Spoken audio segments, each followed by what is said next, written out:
Friends, ಹೇಗಿದ್ದೀರಾ? ಚೆನ್ನಾಗಿದ್ದೀರಾ? ಇವತ್ತಿನ ರೆಸಿಪಿ ಬಂದು ಅವರೆಕಾಳು ಪಲ್ಯ. ಅವರೆಕಾಳನ್ನ ಈಗ ಒಂದು ಕುಕ್ಕರ್ಗೆ ಹಾಕಿ 2 ವಿಸಲನ್ನು ಮಾಡ್ತಾಯಿದ್ದೀನಿ ಫ್ರೆಂಡ್ಸ್. ಅದು ಯಾಕಂದರೆ ತುಂಬ ಚೆನ್ನಾಗಿ ಬೆನಿಬೇಕಾಗುತ್ತೆ. ಈಗ ನೋಡಿ ಫ್ರೆಂಡ್ಸ್, ಈ ಕಡೆ ನಾನು ಮೂಲಂಗಿ ಪಚಡಿ ಅಂತೇಳಿ ಮಾಡ್ತಾಯಿದ್ದೀನಿ ಫ್ರೆಂಡ್ಸ್. ನಮ್ಮ ಕಡೆ ಅದನ್ನೇ ನಾನು ಮೂಲಂಗಿ ಪಚಡಿನ ಮೂಲಂಗಿ ಮತ್ತು ಮೂಲಂಗಿ ಸೊಪ್ಪು ಹಾಗೆ ಈರುಳ್ಳಿನ ಹೆಚ್ಚಿಟ್ಕೊಂಡಾಯಿತು. ಈ ಒಂದು ಅವರೆಕಾಳು ರೆಸಿಪಿ ತುಂಬಾ ಚೆನ್ನಾಗಿರುತ್ತೆ, ಟೇಸ್ಟು ಕೂಡ ಅಷ್ಟೇ ಚೆನ್ನಾಗಿರುತ್ತೆ. ಹಾಗೆ ನೋಡ್ತಾ ಇದ್ದೀರಲ್ಲ, ಈಗ ಮೂಲಂಗಿ ಪಚಡಿ ಯಾವ ರೀತಿ ಮಾಡ್ತಾಯಿದ್ದೀನಿ ಅಂತ ತೋರಿಸ್ತಾ ಇದ್ದೀನಿ ಫ್ರೆಂಡ್ಸ್. ಮೂಲಂಗಿ ಕೂಡ ಹಾಕ್ಕೊಂಡಾಯಿತು. ಮೂಲಂಗಿ ಸೊಪ್ಪು ಮತ್ತು ಹೆಚ್ಚಿಟ್ಕೊಂಡಿರುವಂಥ ಈರುಳ್ಳಿ ಕೂಡ ಹಾಕೋತಾ ಇದ್ದೀನಿ.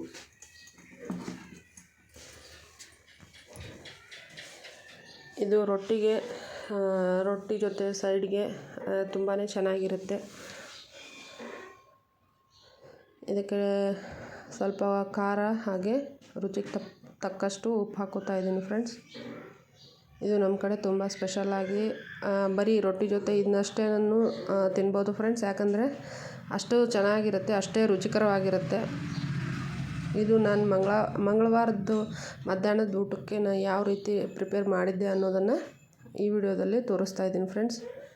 ಈ ವಿಡಿಯೋ ಇಷ್ಟ ಆದಲ್ಲಿ ಲೈಕ್ ಮಾಡಿ, ಶೇರ್ ಮಾಡಿ, ಕಮೆಂಟ್ ಮಾಡಿ, ಸಬ್ಸ್ಕ್ರೈಬ್ ಆಗಿ ಫ್ರೆಂಡ್ಸ್. ನೋಡ್ತಾ ಇದ್ರಲ್ಲ, ಚೆನ್ನಾಗಿ ಅದನ್ನು ಮಿಕ್ಸ್ ಮಾಡಿದ್ದಾಯಿತು ಫ್ರೆಂಡ್ಸ್. ಈಗ ಅವರೆಕಾಳನ್ನು ಆರೋದಕ್ಕೆ ಇಟ್ಟು ಬಂದಿದ್ದೆ, ಅದರಲ್ಲಿರುವಂಥ ನೀರೆಲ್ಲ ತೆಗೆದು ಅವರೆಕಾಳು ಮಾತ್ರ ತಗೋತಾ ಇದ್ದೀನಿ ಫ್ರೆಂಡ್ಸ್. ಈಗ ಒಗ್ಗರಣೆಗೆ ರೆಡಿ ಮಾಡ್ತಾಯಿದ್ದೀನಿ. ತುಂಬಾ ಸಿಂಪಲ್ಲಾಗಿ ಒಂದೇ ಒಂದು ಈರುಳ್ಳಿ ಇದ್ದರೆ ಸಾಕು, ಅವರೆಕಾಳು ಪಲ್ಯ ತುಂಬ ಚೆನ್ನಾಗಿ ರೆಡಿ ಆಗುತ್ತೆ ಫ್ರೆಂಡ್ಸ್. ಈಗ ಒಗ್ಗರಣೆಗೆ ಎಣ್ಣೆ ಹಾಕಿದ್ದಾಯಿತು.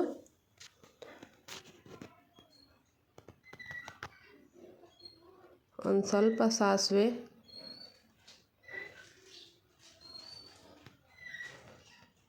ಹಾಕ್ಕೋತಾ ಇದ್ದೀನಿ ಫ್ರೆಂಡ್ಸ್. ಎಣ್ಣೆ ಕಾದ್ಮೇಲೆ ಸಾಸಿವೆ ಹಾಕ್ಕೊಂಡು ಸಾಸಿವೆ ಚಿಟಪಟ ಅಂತ ಸಿಡಿದಾದ್ಮೇಲೆ ಹೆಚ್ಚಿಟ್ಕೊಂಡಿರುವಂಥ ಈರುಳ್ಳಿ ಹಾಕ್ತಾ,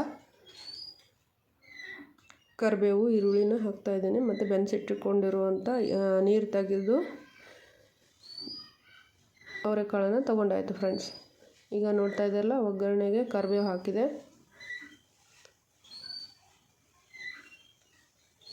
ಈರುಳ್ಳಿ ಹಾಕ್ಕೋತಾ ಇದ್ದೀನಿ ಫ್ರೆಂಡ್ಸ್. ಈರುಳ್ಳಿ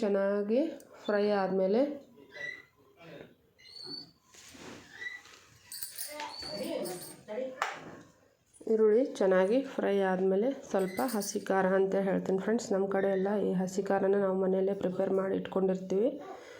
ಸ್ವಲ್ಪ ಉಪ್ಪು ಜಾಸ್ತಿ ಹಾಕಿ ಹಸಿ ಖಾರ ಮಿಕ್ಸಿಗೆ ಹಾಕಿಟ್ಕೊಳ್ಳೋದ್ರಿಂದ ತುಂಬ ಚೆನ್ನಾಗಿ 1 ವಾರಂಗಟ್ಟಲೆ ಬರುತ್ತೆ ಫ್ರೆಂಡ್ಸ್. ಈಗ ಅರಿಶಿಣ ಪುಡಿನೂ ಹಾಕ್ಕೊಂಡಾಯಿತು. ಕಲರು ಕೂಡ ಅಷ್ಟೇ ಚೆನ್ನಾಗಿರುತ್ತೆ, ಟೇಸ್ಟು ಕೂಡ ಅಷ್ಟೇ ಚೆನ್ನಾಗಿರುತ್ತೆ. ಈಗ ಅವರೆಕಾಳು ಸೀಸನ್ ಆಗಿರೋದ್ರಿಂದ ಅವರೆಕಾಳು ಪಲ್ಯ ಮಾಡ್ತಾಯಿದ್ದೀವಿ. ನೋಡ್ತಾ ಇದ್ದೀರಲ್ಲ, ಕುದಿಸಿಟ್ಕೊಂಡಿರುವಂಥ ಅವರೆಕಾಳನ್ನು ಒಗ್ಗರಣೆಗೆ ಹಾಕಾಯಿತು ಫ್ರೆಂಡ್ಸ್.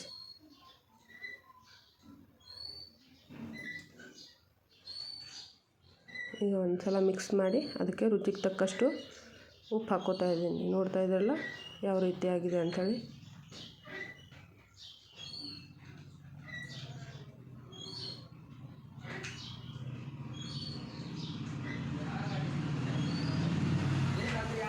ಮನೆಯಲ್ಲೇ ಮಾಡಿಟ್ಕೊಂಡಿರುವಂಥ ಗುರೆಳ್ಳು ಚಟ್ನಿ ಅಂತ ಹೇಳ್ತೀವಿ, ಮತ್ತು ಹುಚ್ಚೆಳ್ಳು ಚಟ್ನಿನೂ ಅಂತಾರೆ ಫ್ರೆಂಡ್ಸ್. ಇದನ್ನು ಒಂದೊಂದು ಕಡೆ ಒಂದೊಂದು ಹೆಸರು ಇದೆ ಅದಕ್ಕೆ. ಸ್ವಲ್ಪ ಮೇಲೆ ಕೊತ್ತಂಬರಿ ಸೊಪ್ಪು ಕೂಡ ಹಾಕ್ಕೋತಾ ಇದ್ದೀನಿ ಫ್ರೆಂಡ್ಸ್. ಈಗ ಅವರೆಕಾಳು ಪಲ್ಯ ರೆಡಿ ಆಗುತ್ತೆ. ಒಂದು ಸ್ವಲ್ಪ ಹೊತ್ತು ಅದನ್ನು ಲಿಡ್ ಕ್ಲೋಸ್ ಮಾಡಿ ಇಟ್ಕೋತಾ ಇದ್ದೀನಿ. ನೋಡ್ತಾ ಇದ್ದೀರಲ್ಲ ಫ್ರೆಂಡ್ಸ್, ಸ್ವಲ್ಪ ಹೈ ಫ್ಲೇಮಲ್ಲಿಟ್ಟು ಮೊದಲೇ ಬೆಂದಿರುತ್ತೆ ಕಾಳು, ಸ್ವಲ್ಪ ಒಗ್ಗರಣೆ ಕೂಡ ಮಿಕ್ಸ್ ಆಗಲಿ ಅಂಥೇಳಿ. ಈಗ ಚೆನ್ನಾಗಿ ಬೆಂದಿದೆ, ಸೂಪರಾಗಿ ಬಂದಿದೆ ಫ್ರೆಂಡ್ಸ್. ಈಗ ಅವರೆಕಾಳು ಪಲ್ಯ ರೆಡಿ ಆಯಿತು. ಬಿಸಿ ಜೋಳದ ರೊಟ್ಟಿ ಜೊತೆ ಅವರೆಕಾಳು ಪಲ್ಯ, ಮೊದಲೇ ಪ್ರಿಪೇರ್ ಮಾಡಿರುವಂಥ ಮೂಲಂಗಿ ಪಚಡಿ ಈಗ ರೆಡಿ ಆಗುತ್ತೆ. ನೋಡ್ತಾ ಇದ್ದಲ್ಲ ಫ್ರೆಂಡ್ಸ್, ಯಾವ ರೀತಿ ಊಟಕ್ಕೆ ತಾಟಿಸ್ತಾ ಇದ್ದೀವಿ ಅಂಥೇಳಿ.